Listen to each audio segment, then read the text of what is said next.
Ang ganda ay nakikita sa kalooban. Eh bakit sa kanya? Nasa pangalan na, nasa mukha pa. Ganda ka? Ganda yarn. Ito na ang nagmamaganda at feeling diva. Ganda Wanda!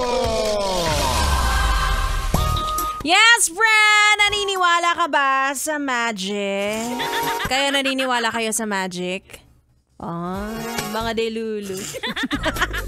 Alam niyo, yes, friend, ako maniniwala lang ako sa magic kapag ang wallet ko ay hindi nawala ng money. Doon lang ako maniniwala. Kaya bahala na kayo sa ibang sa ibang magic. Sige, maniwala kayo dyan. Lokohin niyo ang sarili niyo.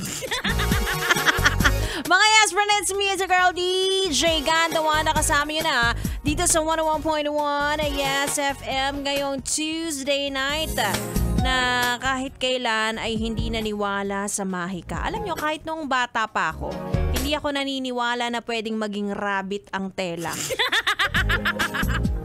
Saka nakakita ng ganun, ano ko ba naman? Hindi ako naniniwalang nahahati ang babae sa dalawa. Pwede siguro yung lalaking may dalawang babae. Gano'n. Pwede yun, oo.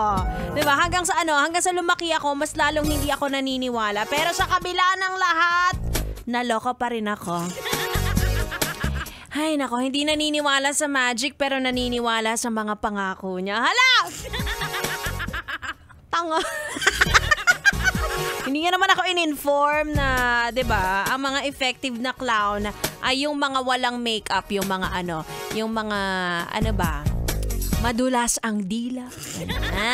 Ganun pala ang mga clown ngayon, mga matangkad, moreno, chinito, mga babango, ganyan.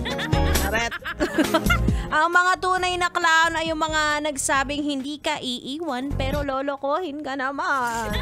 Kaya ingat-ingat, yes, friend, Maraming tao ang gusto kang saktan kahit wala ka namang ginagawang mali. At kahit gaano ka puro ang intention mo, meron silang binabalak na masama dahil sila ay mga devil. Mga devil. Kung sasaktan nyo ako, sana sa ibang paraan na lang. Ikaw na mag-isip kung paano, parang tanga to.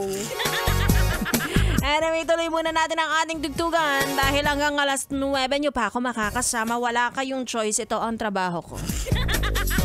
Dito lang yan sa stasyong number 1 sa Kalokohan, 101.1 Yes FM Solid.